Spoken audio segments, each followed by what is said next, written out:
afternoon, everyone. Welcome to Tilson Live. It is Tuesday. It's 2 o'clock. We are live on Facebook, live on YouTube, and welcoming you. My name is Eric Alarid. I'm part of the fourth generation of Tilson Homes. We're an on-your-land custom home builder. We build throughout the greater part of the state of Texas. No offense, Lubbock, Amarillo, and the whatnots out there. But that's where we build. And I'm joined, as I am each and every single week, by the great, the wonderful, the majestic Dawn Dantzler, Tilson's Vice President of Marketing and Customer Experience. Welcome, Dawn. Hey, Eric. How's it going? It's going wonderfully, wonderfully well. Good. So glad you're here. So glad everyone is here. Guys, jump in. Tell us where you are watching from. Tell us where you're building. Tell us a part of the process that you're in. We want to hear from you. This entire show that we do each and every single week is all about you. It's about providing information. It's about getting good knowledge so you can make great decisions for you and your family. It is all about making sure that you are comfortable with your decision to build a home out in the middle of nowhere, ideally. Or if you want to build in a city lot, we can do that too. Or in like a acreage deed restricted community, we can do that too. So anywhere you want to build on your land in Texas, we can help you with all of the questions. We are here to answer your questions about financing, about design, about construction, about permitting, about site preparation, about utilities. You got septic questions, you got water well questions, you got sewer hookup questions, you got land clearing questions, you got floodplain questions. Any questions you have at all, that's why we're here. So Jump in, tell us where you're watching from, tell us where you're building, tell us what part of the process that you're in. It is Tilson Tuesday. We're live on Facebook, live on YouTube, and want to hear from you. Dawn, what are we talking about today? Today is exactly what you were saying. It is all about the audience. So we are here to answer any of your questions about building on your land. Awesome. It is ask us anything. So preferably build on your land, but we could also entertain questions about other things too. Of course. Yeah. No, I mean, meaning of life, those kinds of things. We can help you with that stuff. We'd be glad to help. We can give you our opinions on things. We have lots of opinions. It's actually my favorite subject, my opinion. So I'm pretty keen on those. So we can help answer all of your questions, but truly, folks, we are here. We know that this is a journey. We know that it's very different from either buying a used home or from building a home in a production subdivision. If you've done either of those two things, building a home on your land, not the same thing. Not at all. No. Not at all. Not at all. It's fun. It's fulfilling. It's awesome. You're much more emotionally attached to the deal, but it is very different. And there's some things that we can actually help flatten that learning curve out for you a little bit. That's what we're doing here. So tell us where you're watching from. Tell us where you're building, what part of the process that you are in. And if you have any questions at all about building on your land, we're going to talk about a few things. We have some things going on around the state that we want to talk about. We got some new code stuff working its way through the system because the legislative session just ended. So everybody has great ideas. Everybody has wonderful ideas. Luckily, most of them do not make it through legislative session in Texas. We can talk a little bit about that if you want to know. We can check that summer school box on your government and economics if you need that done. Tell your teachers to contact me. I'll sign and notarize whatever. I got crayons. I got all kinds of stuff that we can do that with. And we can get that done. So, yeah, jump in. Tell us where you're watching from, where you're building. Again, we are live on Facebook, live on YouTube. We want to hear from each and every one of you. So, Dawn, anyone joining us? Yes. We got Lubin and Dee out of Atascosa County, just looking to see if it is viable for us to build. Awesome. Very cool. Well, we can help let us know more about what you have going on, and we'll kind of help you figure that out. I want to fire up the whiteboard just because. Okay, perfect. We got Jerome Howdy coming in from Ramona, California. We'll be looking at 4 acres in Paris, Texas next month and looking to build soon after. Where would the closest office be? So the Melissa office would be the closest for you, Jerome. So my wife's family is all from Paris. So we go up there not infrequently, not as much as we used to, but since Granny passed, but we do go up from time to time. But yeah, the Melissa office, Northeast Texas, beautiful spot, and we can help you out there. Awesome. We got Sherilyn. Hello, building a Gonzales C in Granger, just waiting on the county, slow to approve our minor plat for subdividing our acreage. Yes. Yeah, so let's talk a little bit about that for a second. So she's Williamson County, which is where Granger is, just outside of where our Georgetown office is, very close by. And she's talking about a plat. Now, why in the world would a customer of ours, just a person building a single-family residence, need to worry about platting a subdivision? Well, it can happen. So if you have a piece of property, 6, 8, 10, 12 acres, and you want to divide, let's say that me, mom, and papa live over here on the north end of the 10 acres, and they want to deed you off, maybe 2 acres on the far south end, no problem. They can do that. In most counties in Texas, I think actually the law on the books, not that they all follow it because we do what we want, but the law on the books is anything less than 10 acres, you have to technically plat or replat it. Again, not every county does that. They don't abide by it. But all of the densely populated ones or growing ones are certainly going to do that. So your Travis counties, Williamson counties, Harris counties, Montgomery counties, Bexar counties, like Dallas, Tarrant, obviously, you can bank. Collin, they're going to make you do it. And so what you actually have to do is, like, let's say that it was Eric Estates, and we were deeding out 2 acres to Dawn and her family, Debbie. We would actually have to make Eric Estates and then subdivide out the 2 acres on there. That would be Dawn Estates, and then it has to go through a surveyor has to do that, and then it goes to the commissioner's court. So when you actually go vote, you have a county commissioner, a precinct that represents you and your interest at the county level. Which, by the way, if you want to really enact change in local politics, that's where it starts. Right. The commissioner's court, city councils, school boards. That's where it starts. And that's actually what affects you the most. So you want to get your road graded in front of your house, it's going to be the county commissioner. If you want to get, the trash picked up, something like that, it's going to be county commissioner, city council. So it has to go before the commissioner's court, and they have to approve that plat. So it's a kind of a time-consuming process, can be somewhat expensive, but it must be done. Otherwise, you can't legally, they won't give you a permit, is what will happen. They'll hold your permit hostage. Excuse me. They will not issue a permit until the plat is approved. So anyway, that's what Sherilyn's going through, or something similar to that, I think. And yeah, it is slow. They move at the speed of snail. So sometimes do they have to replat if they're going the opposite way? Like if I have 2 pieces of property that I want to combine and build one house? 100%. Yep. That's exactly what has to happen. Yeah. And in the cases like that, sometimes you have to, there's some like utility easements going down between them. So let's say that you've got an acre tract and an acre tract, and each of those has a 10-foot drainage easement around it, a 5-foot utility easement around it on all sides. You'd actually have to get the utility company and the county to abandon those easements that go down between those 2 properties to build a home on it. So the good news, I know it all sounds very complicated. Don't let it scare you. We've dealt with all of it all over the state. So we can help walk you through the process. We can get you in touch with the surveyors. But it does take a registered professional land surveyor and a little bit of navigating through the commissioner's court to get this stuff done, but it can be done. Yeah. And as Sherilyn is seeing, you got to bring your patience with you. Got to bring your patience. Yeah, because they are not bound by time. Yeah. And Chris is agreeing. It's very different. It's absolutely right, but it is interesting. Yeah. It's an experience to build on your land. Learn lots of things. We got a friend from YouTube watching from Tyler, building a customized Fayetteville C on Lake Fork. We are waiting for the slab engineer design. Thank you for your Tilson Tuesday chats. Oh, awesome. Well, yeah, obviously, we're here for you guys. And so what they've gone through is we've done their site evaluation, which means the Tilson representative went out to their property, laid the house out, got some input from them. Obviously, you guys tell us where you want the house. We don't just pick it. We give you some feedback on what we think will work best relative to where utilities are, or the lay of the land, or the drainage, or the elevation change of the land. And then ultimately it is your decision. And then once that's done, we order a geotechnical investigation. So they send a geotechnical, a truck, basically a drilling truck, a rig to go in there and drill. In their case, we did soil samples. If you're on rock, it's not going to be soil samples. We're going to do a test pit and say, yep, that's rock. Yep, turns out it's rock. Yep.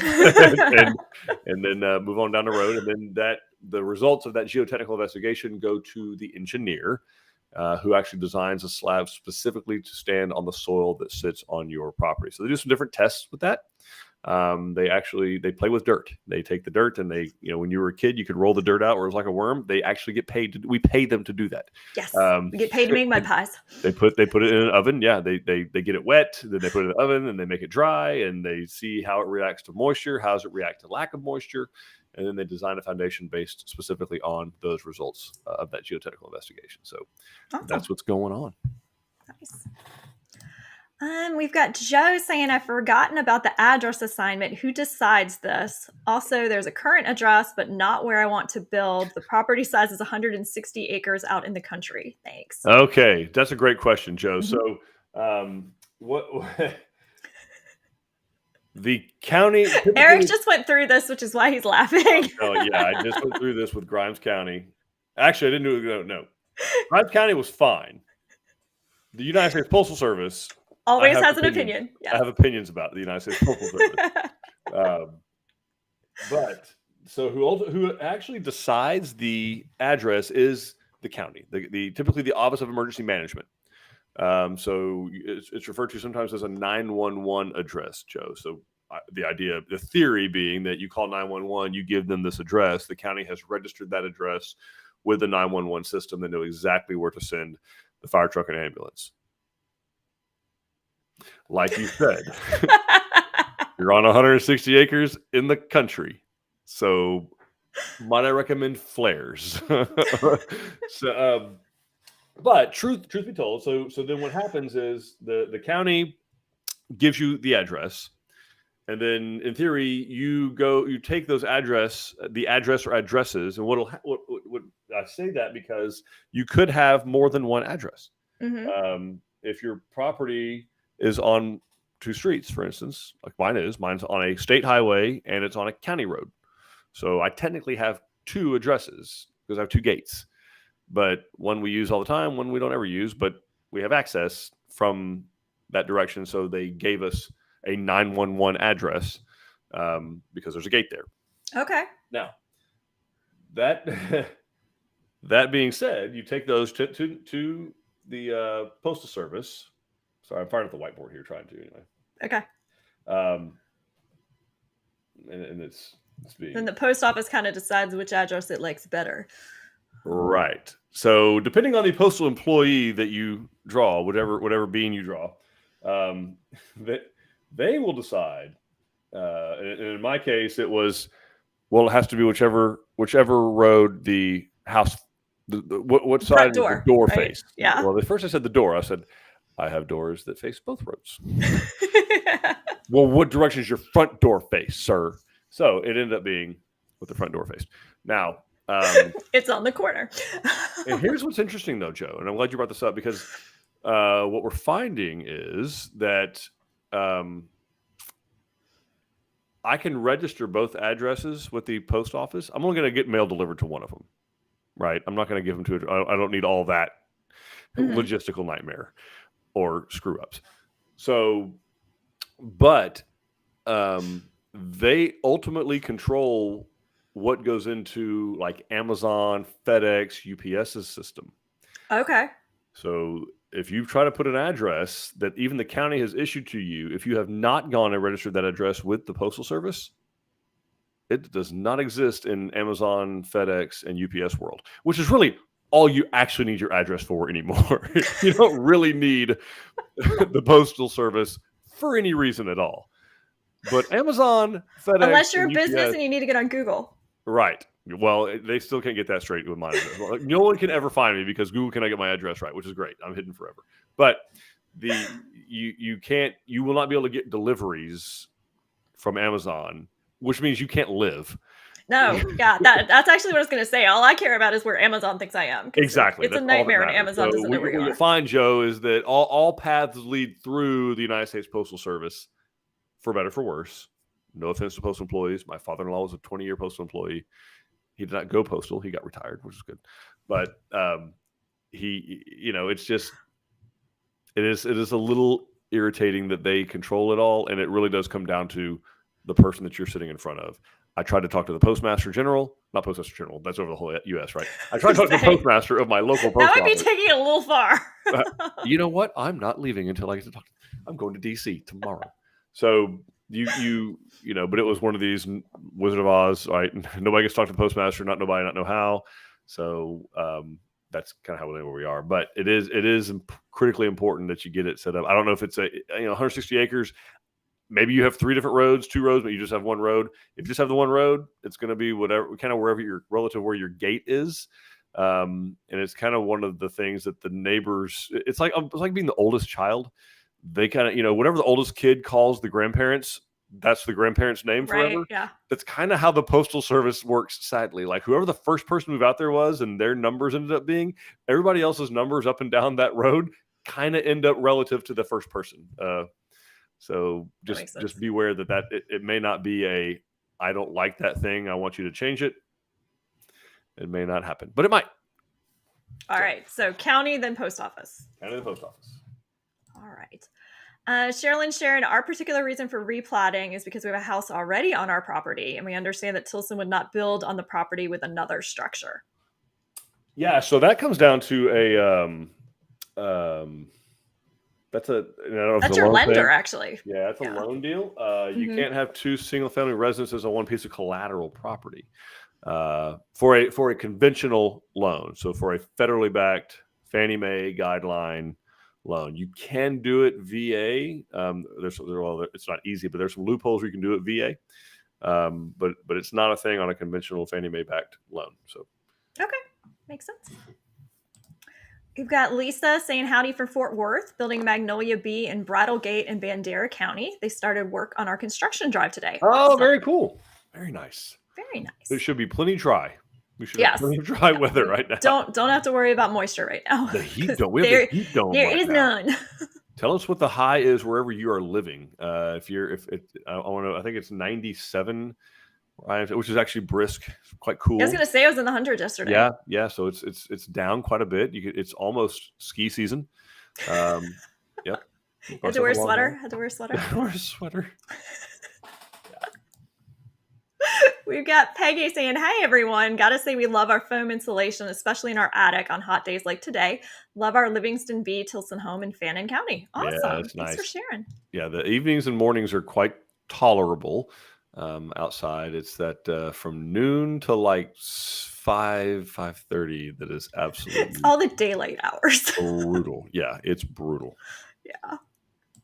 We got Angela, who is watching from Crandall, building a cypress in Leon County and framing currently in progress. Oh, nice. I'd like to know where in Leon, because I'm a big fan of Leon County. We've done all over Centerville and Buffalo and Jewett and Flynn and Marquay, and so we're big fans of all in Leona.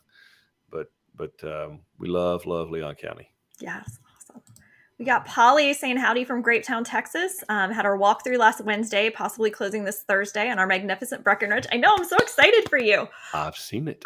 Big shout out to Chauncey, Garrison, and Peyton for all of your help in making our forever home close to happening. Fingers crossed that the final work is done. Yeah, I know they're working hard on it for you. We'll get it done, Polly. I guarantee you. Yeah, we're very excited for you and Jesse as well. So. Yeah. We've got Doug. We are building a custom LaSalle in Ellis County. Stakeout is done. Waiting on the builders meeting. We are beyond excited. Oh, very cool. All right. So fun.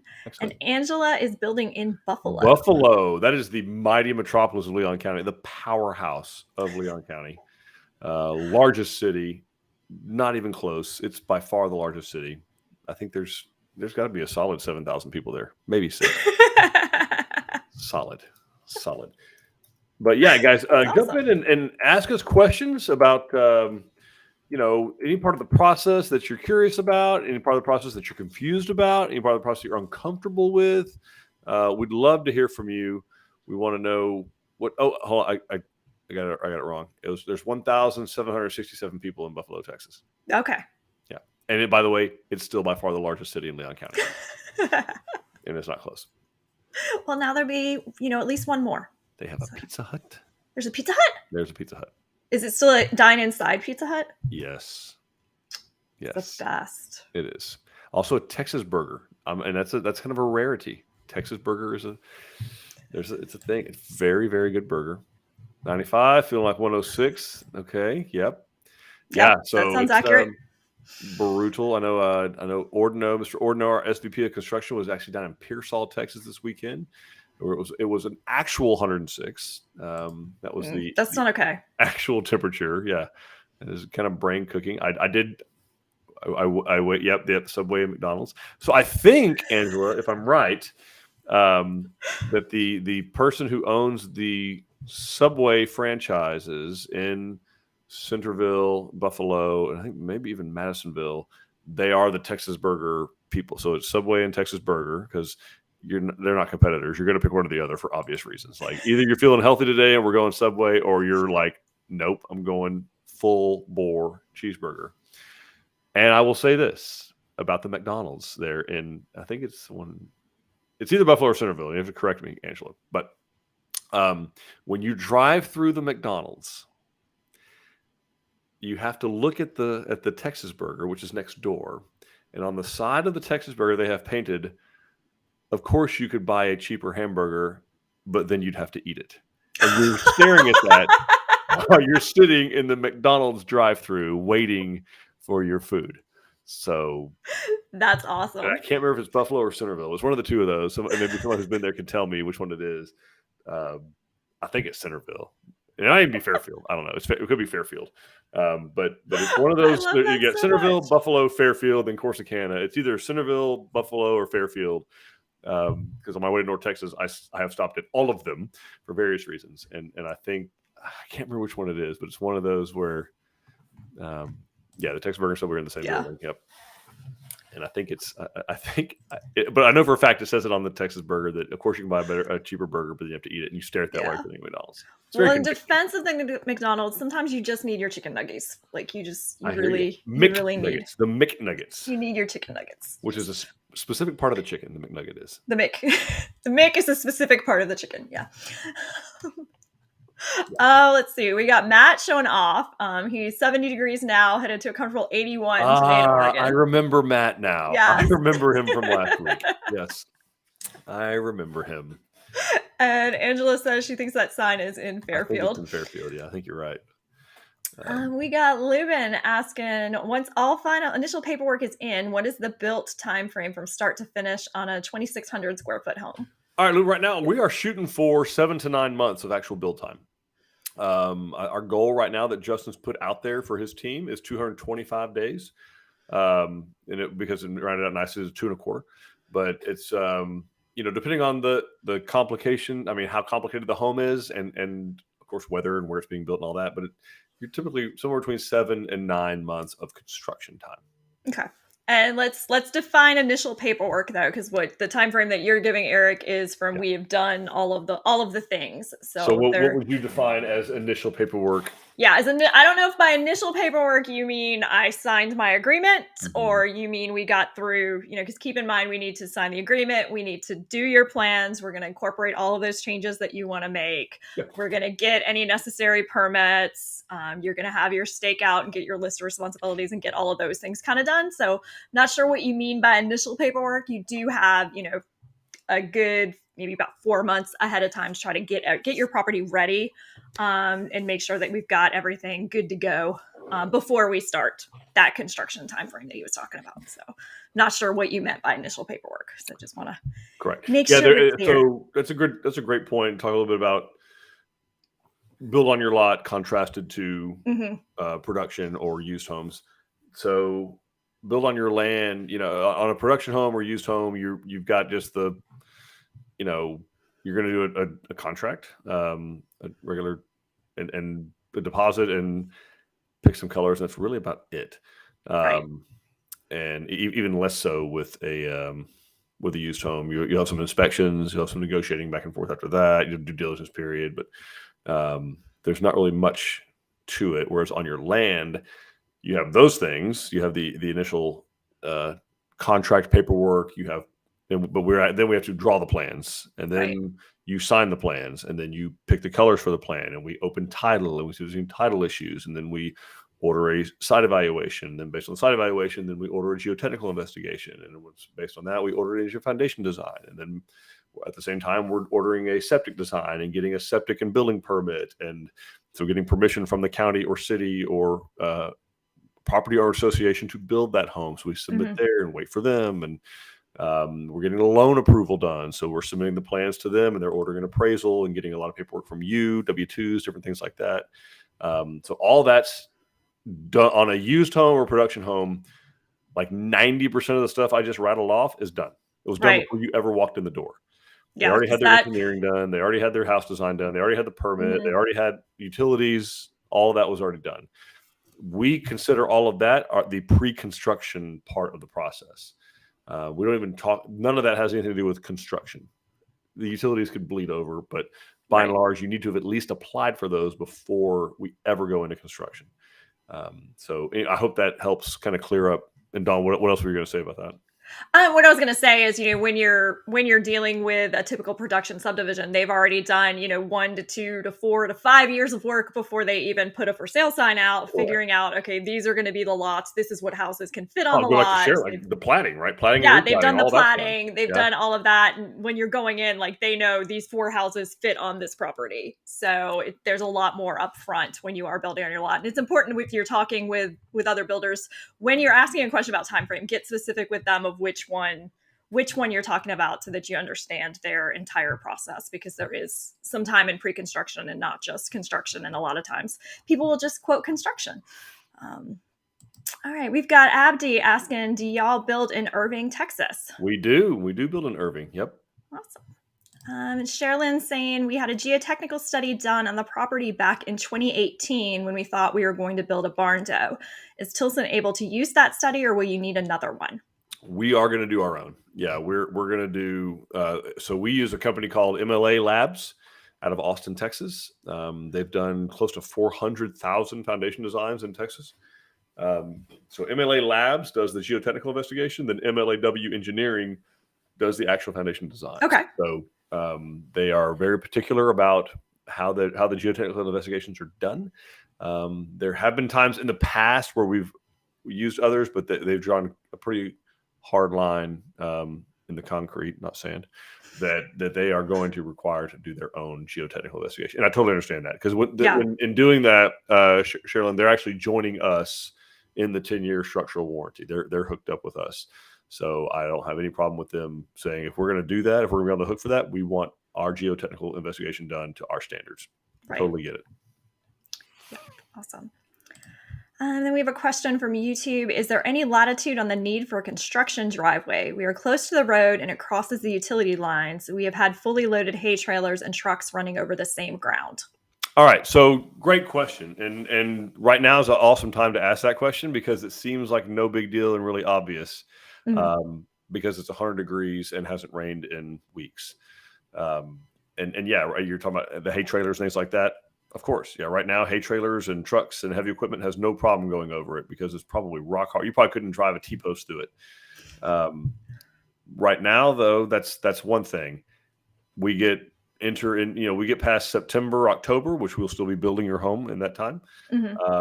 It starts to rain in this part of the world, and ground can go from rock hard, easy to get out of, to a complete and total mud pit that is all stop.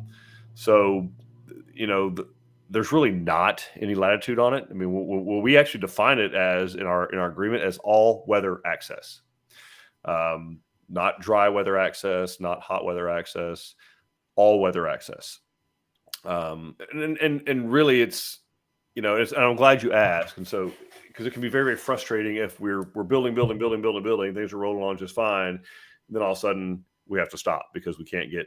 And it's really just the initial part. Right, like the heaviest equipment is coming in and out of there in the first typically 2.5 months. That's all your dirt work that's apart from the final grade.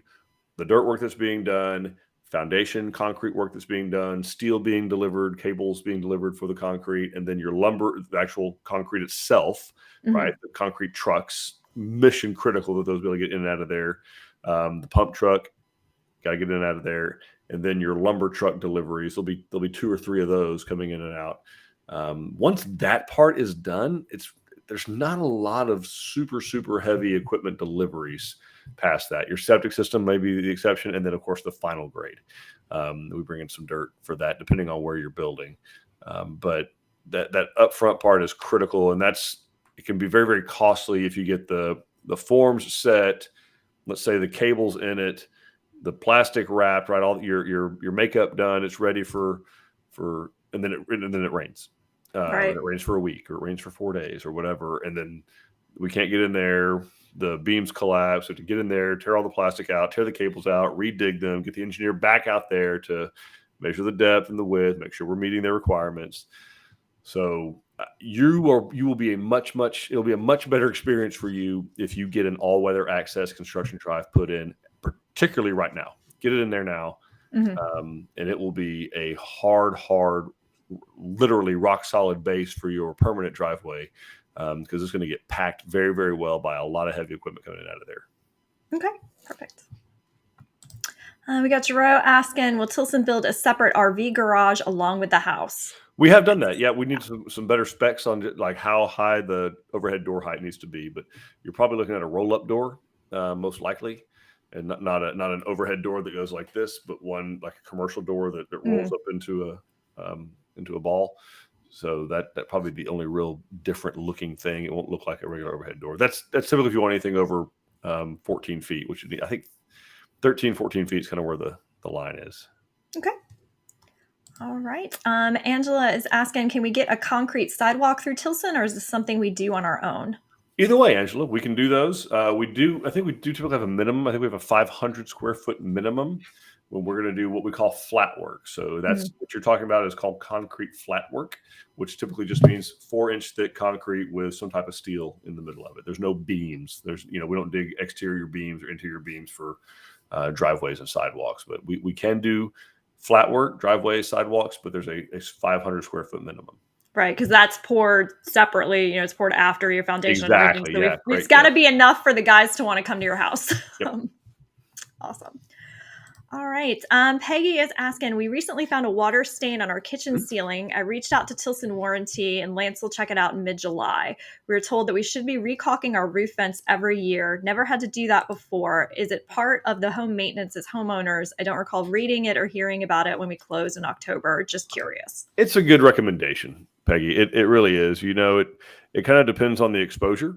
So if you have, maybe in your last home, maybe there weren't roof vents of some sort exposed on the southwest side of the home, right? It can really depend. A lot of it has to do sometimes with where a roof vent's located and how, where the rain comes from. So not every house has the bathrooms arranged in the same location, and not every house that may have the bathrooms in the same location is facing the same direction. But it could happen where you have that one layout that has bathrooms in a certain location, and I say bathrooms, that's where most of your venting is. So right. Your tubs, showers, sinks, but also your kitchen sink and those type of things. They're going to have vents, but typically your tub, showers, and sinks and commodes are all vented. And if you have things like that, and they end up all being on a particular side of the home that happens to be where weather comes in, right? That's when you can, just kind of. Just lucky, Peggy. You're just a lucky person. So, I do recommend it. Because what'll happen, they either get beat down and broke down by the sun, the silicone that's on those, or they face a direction where the wind-driven rain is getting to them easier. And it really just depends. Maybe you have to do it before because of the direction the house faced or where the plumbing vents were. I mean, there's a lot of different variables that could drive that to be occurring more times in one house and never in another. Okay, that makes sense. Abdi is asking, I'm currently working with an architect design. I own the lot. Will Tilson finance to build a mortgage because the construction loan rate is a lot higher for an individual? Dawn, how do we do it? Good news, Abdi. We actually do not have a construction loan required as part of our process. So we have what we call our Easy Buy program, which means we are actually going to pay for the cost of construction using our own funds, our own resources. So we're not asking you to take out a construction loan with a separate lender. So you're not going to have that increased interest rate. You're not going to have any payments. You're not going to have any interest accruing on a construction loan. What we do ask is that you have 10% equity in the entire project. And as long as you have that already in your property, you don't even need to make any kind of down payment with us. You just put down your $3,000 deposit. We're going to cover the cost of construction while it is happening. When we get to the end, that is when you will get your mortgage. The other thing we will want is a pre-approval at the time that we sign the agreement to make sure that you are going to qualify for that mortgage. But at the end, you'll just get your mortgage and go on with whatever that rate is at that time. So that's one thing that's very different about Tilson versus other builders, because all the other builders are going to require that construction loan that you're talking about. And I'd be curious, Abby, if you could tell us what rate you're being quoted for the Yeah, construction loan. I'd be very, very curious. absolutely. Lori is asking, could be hail or wind No, damage in I these think storms she's we've had saying too. Yeah, for the to Peggy. yeah, She's that's true. We have had some gnarly storms lately. boy, yeah. I don't know if y'all the straight line winds we had in spring took our Mhm. flagpoles And out. our fence and Not all of our flagpoles. Not all of them. The Tilson flag stood strong. it did. The other two down. The American and Texas flag quit. That's exactly right. Yep. All right. And then Marsha is asking, what are the advantages of an all electric home versus a gas and electric home? Okay, so one advantage is you don't have to pay for gas. So you eliminate. I'm guessing where you're building is you probably don't have natural gas. So natural gas would be when you don't have a tank or anything like that. You just see your neighbors and they have meters out there, the gray or green things that kind of come out of the ground. They've got round regulator stuff on them. Mm-hmm. That's natural gas. Otherwise, if you want to have gas in most areas where we're building, you're going to have some type of a propane tank. So it can be above ground or it can be buried. But either way, it is another system of the house, right? So one advantage with electrical, all electric, is you do eliminate an entire system. Mm-hmm. So you don't have to worry about the gas tank. You have to worry about regulators. You got a regulator on the tank. You got a regulator at the house, and and all those things require some level of maintenance, repainting, and they can deteriorate because they're outside. So, but it's the beautiful part about gas is there's stuff you can still do if you lose power. Right. And I'm not going to say heat your home because most of them these days are electronic ignition. So even if you have a gas furnace, if you lose power and don't have a generator, you're not going to have heat or hot water because none of them have. In the old days, we had a pilot light. So a pilot light would be lit, and that was how the thermostat would tell the water heater or the furnace to, hey, it's time for you to kick on and do your thing. Those are all gone away because they're not safe. Even though you and I are still here and our houses had pilot lights, but whatever. We were probably the only two that survived. So look, we're not getting smarter as a culture, so they're anticipating. They're anticipating. Now it's all electronic ignition, which means that if you don't have power, it's not gonna let gas flow inside your home if there's nothing there to ignite it, because that's dangerous because you get a headache and you get sleepy and then you don't wake up. So. And if you're like me, you can't smell sulfur, so you can't smell what they add to the gas to know that you have gas. Oh, that's a severe genetic disadvantage. It's a disadvantage, yeah. Okay, so with electric, it really depends on the rate you're going to get. Like it depends on your provider. If you're in a co-op, they have pretty good rates. Obviously, there's no options. I mean, that is the only choice. They're a monopoly by design. Whereas if you're in a more populated area, you in Texas being a deregulated state, you are going to have that power to choose. You can actually go to powertochoose.org and choose your provider. One company owns the lines, and that's who's going to set the poles and do all the work of getting your home hooked up. But then you can choose who you want your provider to be. TXU, NRG, Green Mountain Energy, whatever. But that's not the case for most of our customers out in the country. It's Sam Houston Electric Co-op or Houston County Electric Co-op or Mid-South Synergy or Pedernales Electric Co-op. Like that's your provider. So it really depends on how your preferences. I mean, some people just really like to cook on gas, right? And for someone like that, you really only have one option. You got to put a gas stove in, which means you're going to need propane. But if you're kind of indifferent on that, then electric's a pretty good option. Okay, perfect. Let's see. Abdi is asking, what's the estimated cost to build a 6,000 square foot house, 4 to 5 bedrooms, 3 bathrooms? No way to know. Without looking at plans, there's absolutely no way to know. Yeah. It would be irresponsible, Abdi, to try and put a number on that. A 6,000 foot house is a big house. There's a whole lot of variables. Yeah, you're probably going to have some special features in that one that we'd want to keep an eye on to price that out. We've got Jennifer Sharon watching from Leon County. Stakeout done. Exciting times. Awesome.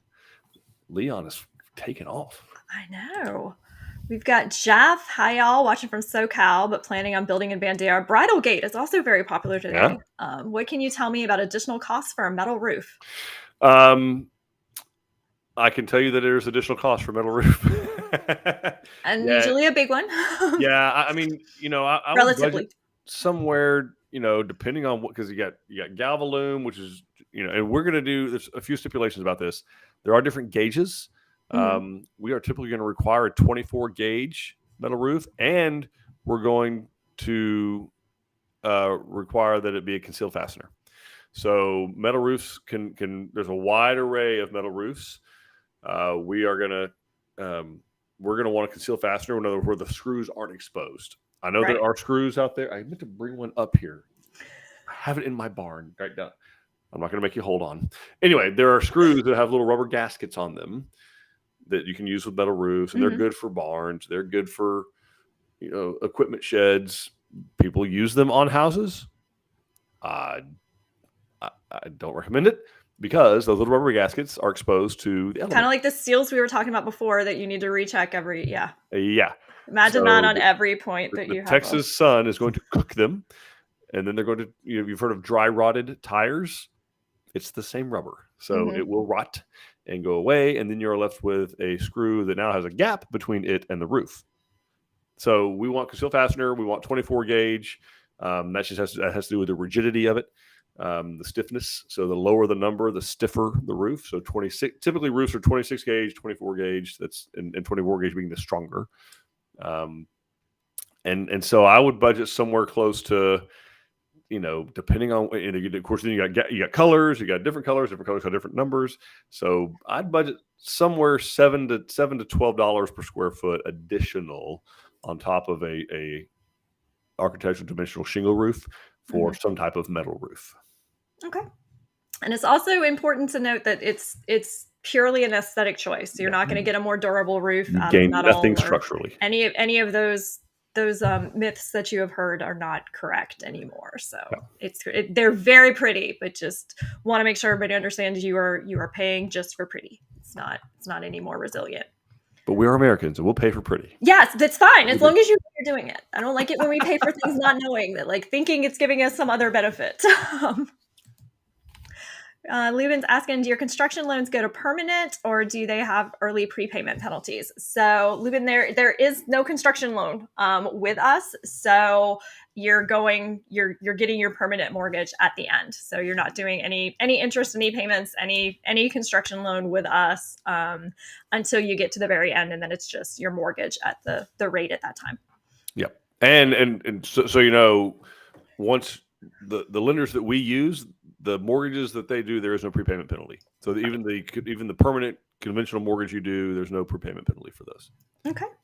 And then he says that the rates that he was getting quoted for construction loans varied a lot, and detailed estimates were missing or not available. How did Tilson differ from other builders?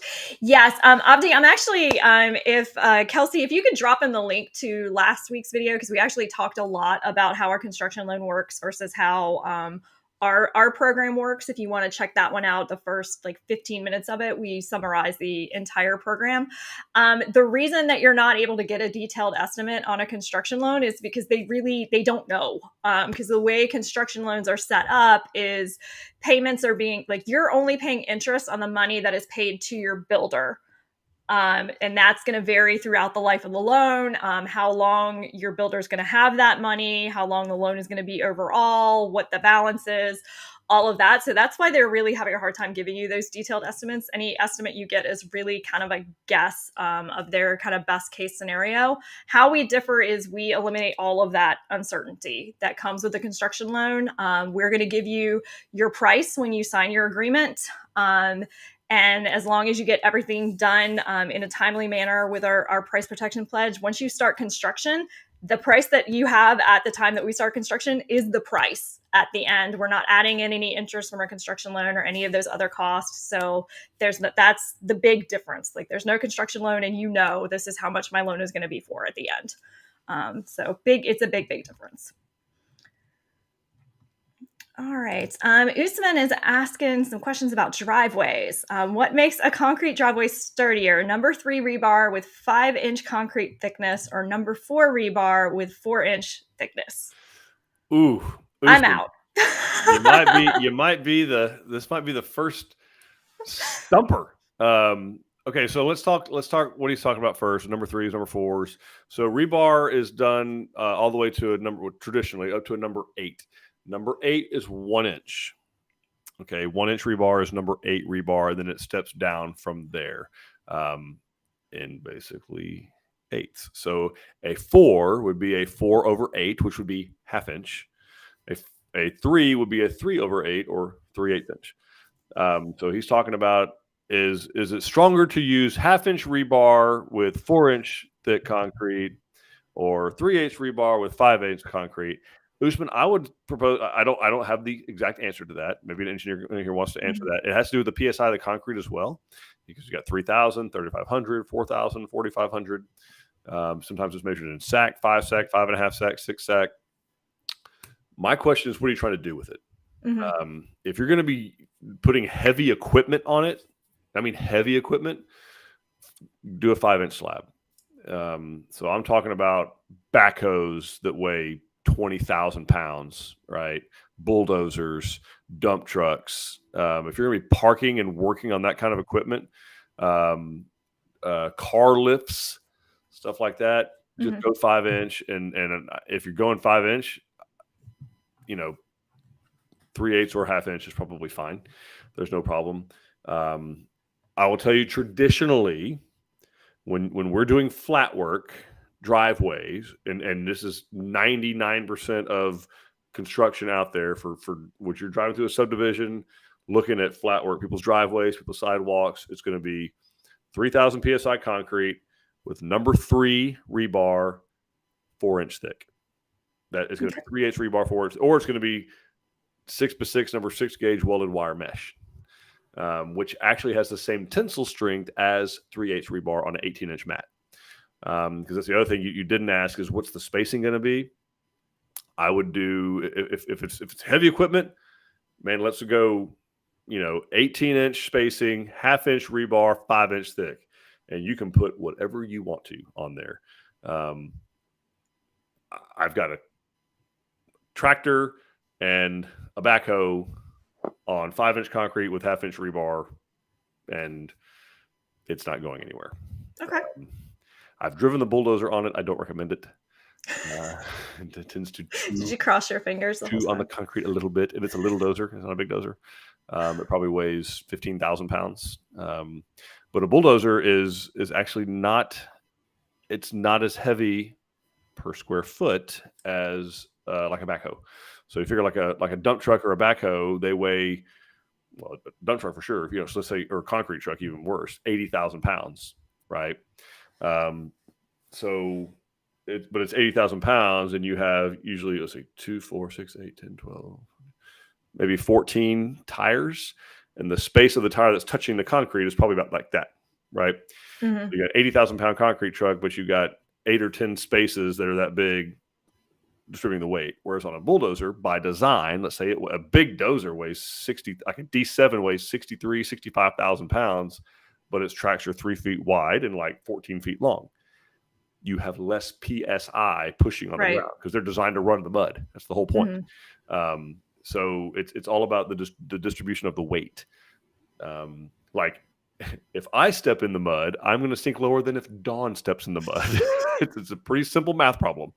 I weigh more than she does, and my foot's not that much bigger, probably. So it's physics. So I would kick back to you. What are you trying to accomplish? What are you trying to do? What are you going to be doing? If you're just going to be driving cars on it, in and out of it, even tractors off and on it, 4-inch thick with number 3 rebar is more than adequate on 3,000 PSI concrete. No problem. This is PSI 3,000. So. Yeah.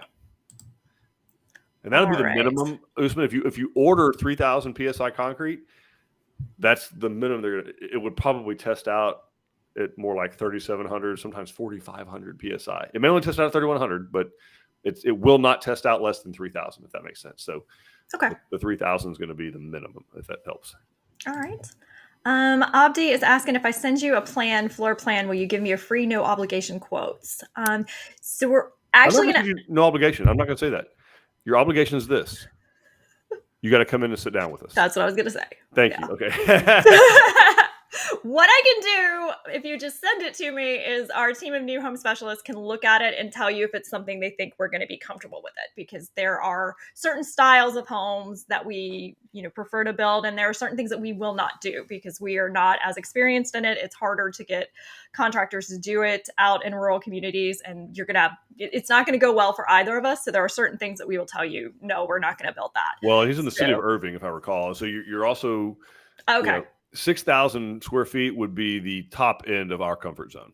Right. Just being very, very blunt and honest, that's going to be that might be outside of it, depending on what features are. So our wheelhouse is typically about 1,800 to like 4,500 square feet. That's pretty much where we bat, 95% of the time. Yeah. So that's fair. Yeah, we can take a look at it, make sure we're comfortable with it. And then, like Eric was saying, we want you to come in and sit down with us so we can discuss exactly what you're looking for in a home, so we can give you a reasonable quote, like that we didn't, we're using the materials you expect, and things like that, just to make sure that everything's good. So that's the only obligation, is we want you to come in and spend some time with us so we can. Yeah, it won't cost you anything but your time. Right. All right, we've got Skinny saying, hey guys, watching from Florida, what's the standard flooring you guys have for the houses, and can we choose what flooring we want for our house? So standard flooring is going to vary depending on the room. So what we, for lack of a better word, in the wet areas of the home, so your foyers, your kitchen, if you have a dining area attached to the kitchen, the utility room, and all the bathrooms, the included flooring is going to be your choice of ceramic tile or vinyl plank, luxury vinyl plank for those rooms. All of the other rooms are going to be carpeted. But yes, you absolutely have the choice of whatever flooring you want to put in, what level, what type of carpet. We've got hardwoods, we've got, all kinds of levels of ceramic tile, all kinds of levels of LVP. We have many, many, many things that you can choose from, all sorts of levels of carpeting. So yes, you're choosing exactly what you want. That is what I said before, is what is included in the home. Kristen is asking, why do screws start popping out of walls? I know ours will be fixed because our builder is amazing, but is this covered under warranty after closing if it continues? So it's not covered after warranty, no. But what you're seeing is what's called a nail pop. So it's actually typically not screws. Sometimes it is the screws if they didn't catch a stud. So when the sheetrockers are going, putting in the sheetrock, and they've got a screw gun. The screw gun is actually, if you look at it, actually is locked in the spinning position, but it has a clutch in it that doesn't engage until they push the screw in, and then it engages the clutch and does this violent thing I just do with my microphone and screws the screw in. Okay, well, they sometimes get a little excited and start going, and they'll miss the stud every now and then. And usually what you're seeing is the screw over time with heat and cool, expansion. It's hot outside, cold inside, it works its way out because it's not in a stud. Mm-hmm. So that's a lot of times what you're seeing. Super easy fix. Also, what you'll see sometimes is a nail pop, which is more common. The nail pop is, so imagine a 4x12 piece of sheetrock. They weigh, it's like 110, 112 pounds or something like that. It's super heavy. You got one guy holding it up, maybe two, and they'll hold it in a position against the ceiling and quickly tap a nail into it to hold it in place. And then we typically nail the corners or nail it to hang it, and then screw the fields, which is so the majority of what you have is screwed, but every now and then they will tack it in place with a nail just to hold it while they can then load their screw gun and get going. So that's one of those two things is typically what you're seeing. Is it'll work. It's the same thing. If the nail misses, they're not going to go try and pull the nail out because it actually makes more sheetrock repair. They'll just tape and bed over it, texture over it, but sometimes it will work its way out. And the manifestation is usually about the size of a silver dollar, kind of hump in the sheetrock, and that's a nail pop. So the nail is pushing the sheetrock mud or tape out. And ideally there's not a whole bunch of them, but yeah, obviously under warranty, totally first year, we're going to come fix all of those. They should manifest themselves all in the first year. If not, it's a great opportunity for you or your husband or your kiddo. That's how I learned how to fix sheetrock, was watching a guy named Frank Lambden, one of our service techs, go fix that kind of stuff. It comes out, and then your husband gets to be a big show off and hero, and tape over it. And now you have at the time there was such a thing as texture in a can, but now it makes everyone look like an expert. So you can buy it in like a spray can from your big box store or your local stores, Okay. and spray the texture on there after so tape it over, spackle over it or mud over it, let it dry, sand it flat, wipe it down with a damp cloth, spray texture on it that looks like your orange peel on the walls, and you look like in touch with the paint, and you look like a genius. Awesome. All right. Abdi is saying, thank you for explaining and your time. How can I reach you? Will you be managing my business? Oh, you don't want me managing your business, Abdi. You want someone very capable and competent. So you can reach us. You can reach a new home specialist at 877. Or I'll put this up. 877-416. So the 2043. So you can reach us at any of these places, and we'll be happy to connect you with a new home specialist and get you started. We would not be the ones managing your business. We will be here almost every week, so you can talk to us, but there will be a much more competent person to help you go through your house. You'd be assigned to a design consultant in one of our locations, and they will take you through all of the sales process, kind of designing out your home, doing all of that stuff. And then we also will put you with a new home coordinator once you sign your agreement. They're going to guide you through all of the pre-construction phases, and then you'll have a very, very capable builder that takes over for construction, and they're going to help you all the way through. So that's who would be managing your business, because you don't want either one of us to do that. No. There was a time, Abby, that I was really in my prime. It has passed. We're not there anymore. And I was never capable of doing that. Stop. All right. Angela is asking, do you know the current cost per square foot for flat work, a guesstimate?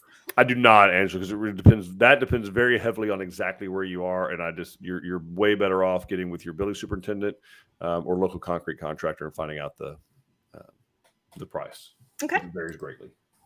Becky is saying, I have a question. I think I read somewhere that if in the first 180 days we don't have electrical septic tank after signing the contract, there's an extra 5% added on to contract.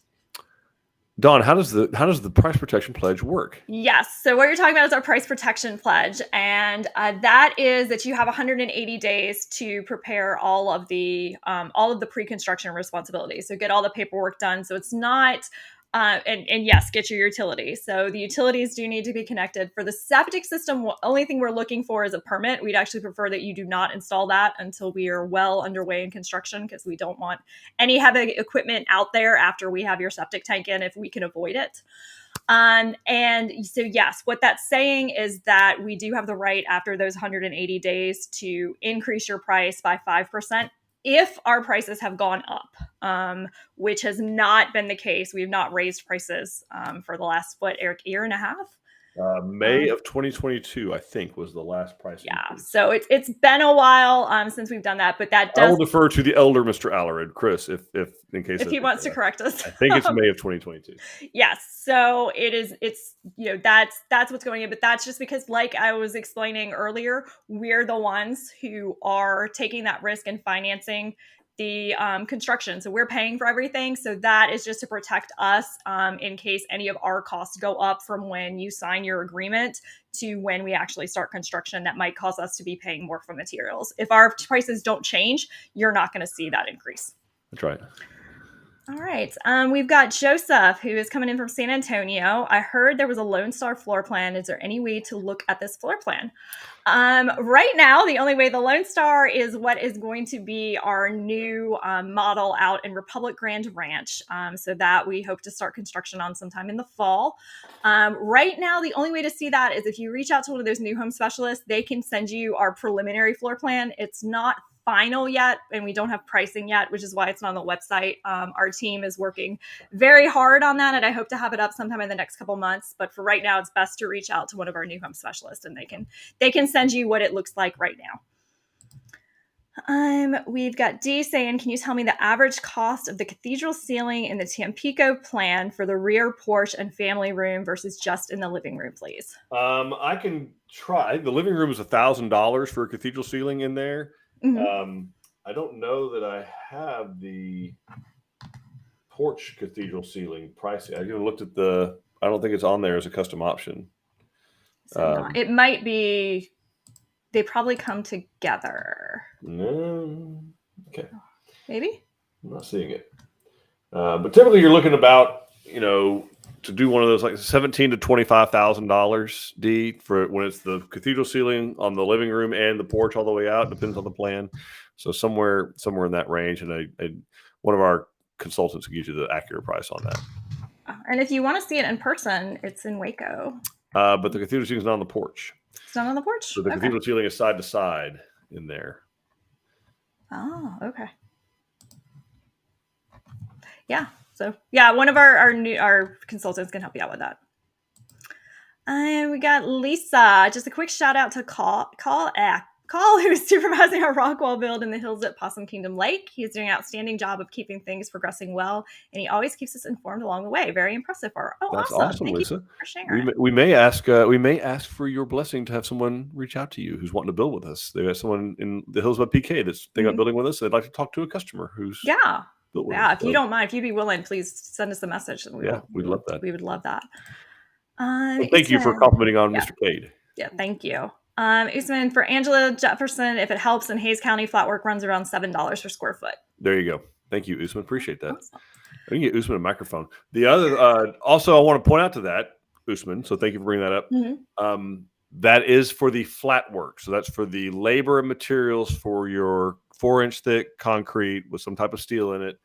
That does not typically include any tractor work. So Hayes County is a great example. If it's 4 feet of drop, that does not include bringing in any material to get it flat. Like there's an emphasis when they say the word flat work. Flat work. It needs to be flat. It needs to be at least flat-ish. So that's something to consider. That could be additional if more materials need to be brought in to, if your garage is 3 feet, 4 feet off the ground, $7 a foot is not going to get concrete apron up to that garage. So, but thank you, Usman. That's a really thank you. Nice thing to reach out and tell us that. Samara's asking, any 2-bedroom floor plans with a loft? No, ma'am. No, ma'am. Nope. Abdi is saying, sorry, asking a lot of questions. Do Tilson have ready-made homes to sell? Please do not apologize for asking questions. That's why we're here. We like it. We like for you to be informed and have all the information. So ask all the questions you like. We do not have any ready-made homes to sell. We exclusively build on our customers' own land. So we don't have any land that we can build homes on. But thanks for asking. Don't apologize for questions. Like if you didn't ask questions, we'd have to go do our day jobs, which I know. We couldn't do this. We'd have to go do real work and stuff. Excel files and data studio and Google Analytics and. I was doing integrations for landing pages, and this is much better. But unfortunately, that is the last question I see. All right. Well, it is about that time. So obviously, folks, last call. If you got any more questions, we want to hear from you. Thank you for joining us and watching this. It doesn't have to end here, right? The conversation does not have to end here. We have 12 design centers open 7 days a week. We have a website that's open 24/7, and it is an award-winning website. It's amazing. We have a YouTube channel with hundreds of videos of content, of stuff just like this, questions just like these that can help you with your decision, gain that much more knowledge. We have new home specialists, as Dawn mentioned, on standby to answer your questions, to look at your floor plans, to see if it's in our wheelhouse. We have an Instagram page. We have what else? We have new locations. We have seminars. Dawn, we got seminars going on. Yup, including one that Eric and I are going to be at. So we will be in spring on July 8th. We are not giving the seminar, but we will be there to watch and let someone else do the seminar. So that'll be a new experience for us. But we're doing, they're calling it the Construction Extravaganza at our Spring Design Center. So we're going to have lunch being served to everybody. We're going to have giveaways and prizes and all that good stuff. And then we're going to watch the construction seminar. And we say we'll be there live. We mean actually in person we'll be there. Human beings will be there, not mannequins, not artificial intelligence. Well, it is artificial intelligence, but it's the old type of artificial intelligence, the way that it used to be. But we will be there. We want to answer your questions. We'll have construction personnel on hand. Mhm. Obviously, the design center consultants will be there to answer all Yep. those questions. They can price stuff out for you, show you the different features, what standard, what options there are, walk us through the model, show you our construction. We will be there doing that. There actually is a chance of rain July the 8th. There's a chance Yes. of rain. I think if we do, guys, if you will all come out there and join us for an in-person live outdoor cooking event, it will rain. It will rain. So Let's if do you this. could do that, that would push maybe it'll push the heat dome away. So Ladies, that's why we're doing this. Open-toed shoes. Nobody bring an umbrella. Yeah. And we will do we'll have Wendy do a rain dance. Wendy can do a rain dance. But I think we can have rain that day. If we plan to have a bunch of people, if we plan to cook outside, that should do it. That should do it. Yes. Okay. That so would help be great. us do this. But yeah, Yes, some folks already clicked. But yeah, come out there and join us. Dawn will be there. I'll be there. I think Justin Orton will be there. Tom Homer, our VP will be there. Will be there. Covey Lanfear is going to be giving the seminar. Fantastic, good ag. He'll be out there doing that. So we will be there to answer all of your questions. So if we could just make it rain. Yes, let's make it rain. Like literally, not like dollars or anything crazy like that. Like we need. I would take that. But a very good life principle. All right. So, guys, thank you so much for joining us. Dawn, thanks for doing this and putting up with my shenanigans. Thank you, folks, for moderating the chat. Thank you all for asking your questions, joining us. Thank you to all of our customers for trusting us and letting us join you in this journey, in this lifestyle pursuit of individuality and freedom, and building your memories and inspiring your independence. We're here for that. We are grateful for you.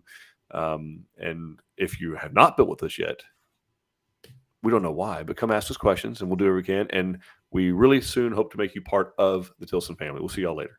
Bye, everybody.